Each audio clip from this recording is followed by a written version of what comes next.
बार फिर ऐसे रहे या वैसे रहे वहां देखना फिर कैसे रहे।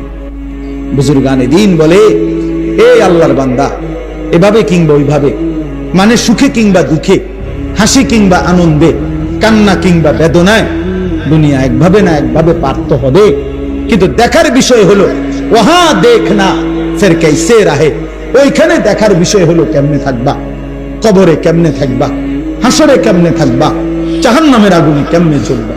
আমি তো বলি যুবক ভাই, এই নওজোয়ান মোবাইল থাকবে না, হয়তো এই ফেসবুকও থাকবে না, ইউটিউব টেলিগ্রাফ নাই, ডাক পিয়নের সেই চিঠি এখন আর প্রচলন নাই, ফিতাওয়ালা ক্যাসেট এখন আর প্রচলন নাই, সিডি চারটা চারটা ক্যাসেট ছিল এগুলো এখন নাই, এখন আর নাই। সেই বাটন মোবাইলের প্রচলন তেমন একটা নাই। আমার মতো দুই চারজন, গোটা পৃথিবীতে দুই চারজন বেকুব, আমার মতো আহাম্মক ছাড়া আমার মনে এরকম ছোট মোবাইল তেমন কেউ ব্যবহার করে না।